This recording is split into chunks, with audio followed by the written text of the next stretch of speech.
Si vous saviez à quel point même Tesla allait s'apprécier, à quel point Sartorius allait s'apprécier avant de se rétracter, à quel point le Bitcoin allait monter, il n'y aurait aucune raison pour nous d'investir dans tout autre actif que ceci.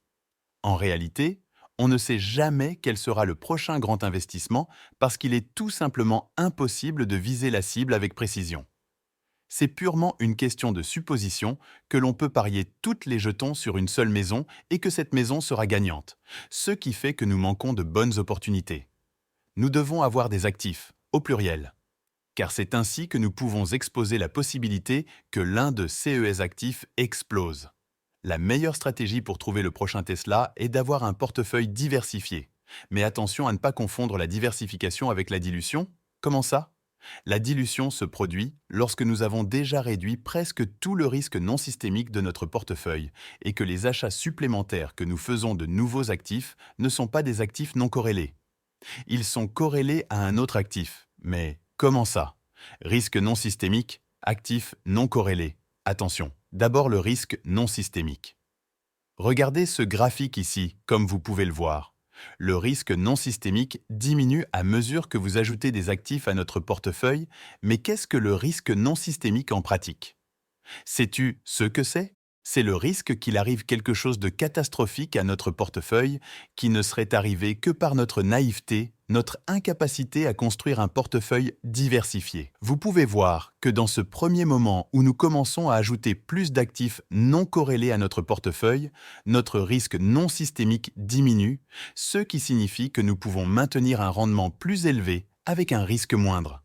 Et juste pour ne pas passer inaperçu, qu'est-ce que c'est que ce risque systémique qui apparaît là? Le risque systémique est un risque que vous ne pouvez pas éviter. Il ne suffit pas d'être intelligent et de dire « je vais construire un portefeuille diversifié pour pouvoir atténuer les problèmes ». Parce que c'est le risque d'effondrement total du marché. Vous prenez le virus 19 quand il est apparu, les gens étaient à la recherche de liquidités. Peu importe si au moment où l'OMS a lancé l'alerte disant que le virus allait se caractériser comme une pandémie, il n'y avait personne qui gagnait de l'argent. Que vous déteniez des actifs en or, en bitcoin, en actions, en fonds immobiliers, en dollars. Et quoi d'autre? L'effondrement total du marché, tout le monde a perdu de l'argent. C'est le risque systémique, celui que vous ne pouvez pas éviter. Si vous ne pouvez pas l'éviter, il n'y a pas grand-chose que nous puissions faire à ce sujet. Mais le risque non systémique, nous pouvons l'éviter. Comme vous pouvez le voir sur ce graphique, vous remarquez que dès qu'un certain nombre d'actifs est atteint, quelque chose comme 20, les nouveaux actifs que vous ajoutez à votre portefeuille ne réduisent pas autant le risque non systémique. Ce qui montre ici que cela ne fait pas tant de différence pour nous d'avoir un portefeuille moins volatile. Parce que plus nous avons d'actifs, plus il est difficile de suivre. Et oui, il est très difficile de suivre ceux qui se trouvent dans notre portefeuille, car ceux qui ne vivent pas du marché boursier, suivre quotidiennement les entreprises, demandent un peu de temps. Ce qui peut arriver, c'est que vous finissez par avoir des actions ou des positions dans n'importe quel actif, que si vous les analysiez aujourd'hui, vous ne les auriez plus dans votre portefeuille, simplement parce que vous en avez tellement à suivre que vous finissez par les conserver. Par exemple, vous pouvez acheter un actif qui ne cesse de baisser et vous pouvez ne pas comprendre pourquoi il baisse.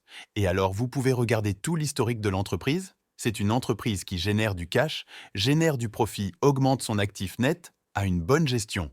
Et vous décidez d'en acheter plus et donc vous continuez à acheter sans savoir, par exemple, qu'elle a perdu son monopole sur ses activités. Quand de nouveaux concurrents commencent à apparaître, et parce que vous ne suivez pas tout le temps, cela passe inaperçu, et ensuite, vous découvrez que c'est à cause de cela. C'est exactement parce que vous avez tellement d'actifs dans votre portefeuille que vous ne saviez pas ce qui était arrivé à cette action. C'est ce qui se passe lorsque vous avez plus d'actifs que vous pouvez suivre, vous finissez par en conserver dans votre portefeuille qui parfois ne devrait pas s'y trouver. Eh bien, vous avez également dit quelque chose que je n'ai pas compris ici. Pour réduire un risque non systémique, nous devons acheter des actifs qui ne sont pas corrélés entre eux. Qu'est-ce que c'est que ça? Les actifs non corrélés sont ceux qui subissent des influences différentes du marché. Par exemple, si vous achetez du Bitcoin par rapport à l'achat d'un actif immobilier, quelle est la relation directe entre eux? On ne peut pas la tracer, donc ce sont des actifs qui n'ont pas de corrélation entre eux. Tandis que si nous comparons par exemple les actions de BNP et de Crédit Agricole, qui subissent les mêmes influences. Et si nous examinons cela sur TradingView, regardez ce qui se passe. Prenons par exemple les actions de BNP, d'accord? Et puis, nous allons voir le graphique apparaître. Et ici, je vais mettre pour comparer le coefficient de corrélation. Qu'est-ce que le coefficient de corrélation? C'est le coefficient qui indique s'il y a une corrélation ou non entre deux actifs. Dans ce cas, avec Crédit Agricole. Voyons ce qui se passe.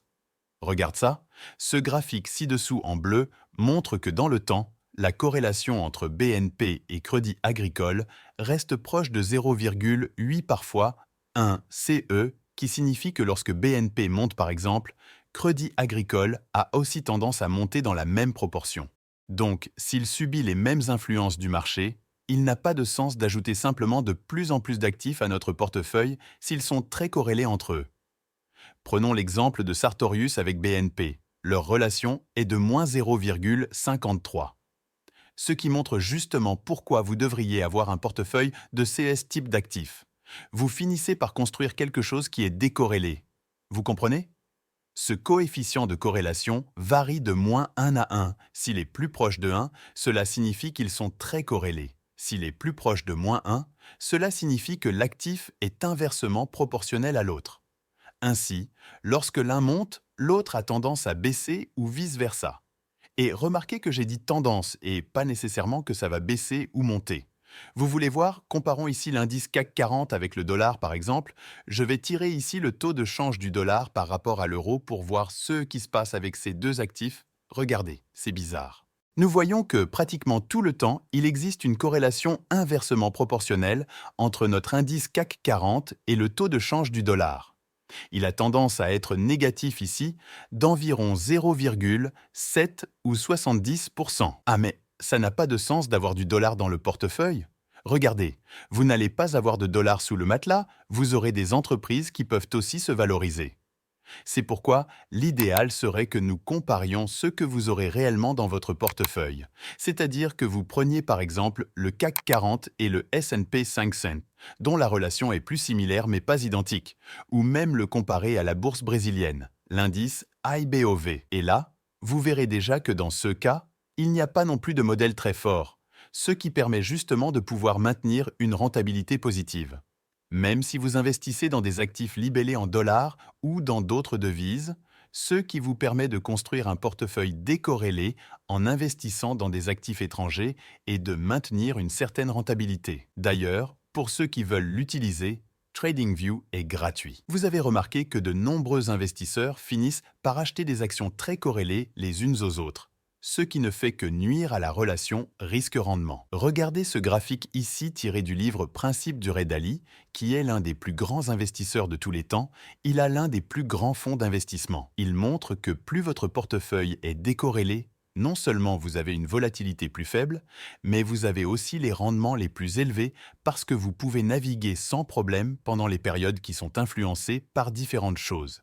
Et cela en fait les meilleurs portefeuilles pour les périodes de crise, donc avoir divers actifs avec une faible corrélation entre eux jusqu'à environ 20 actifs, sinon vous n'allez pas réussir à réduire un risque non systémique et vous finirez par avoir plus d'actifs dans notre portefeuille que nous pouvons suivre et en réalité le diluer au lieu de le diversifier. C'est très important, si vous investissez, cela ne doit pas être simplement un moyen de s'enrichir rapidement, mais plutôt un moyen de préserver votre patrimoine.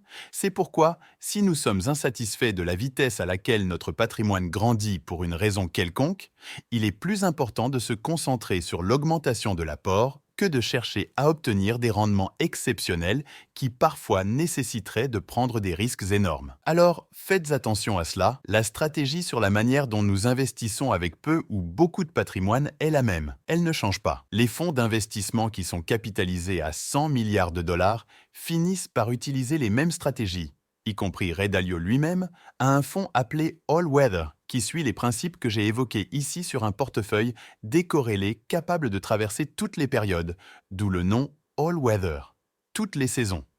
C'est à l'intérieur du fonds le plus capitalisé au monde, y compris l'investisseur qui a peu d'argent, il a un avantage à mettre en œuvre cette stratégie plus grand que même les grands fonds d'investissement. Parce qu'un fonds d'investissement, s'il achète des actifs, a une quantité de capital si absurde qu'il finit par influencer le marché, et donc il achète lui-même une quantité absurde d'actions, et en vertu de la loi de l'offre et de la demande, il finit par augmenter le prix auquel il achète lui-même, ce qui réduit ses rendements. En revanche, en tant qu'investisseurs individuels, ayant relativement peu d'argent par rapport aux grands fonds d'investissement, nous avons un impact minime lorsque nous allons à la bourse pour acheter quelques actifs.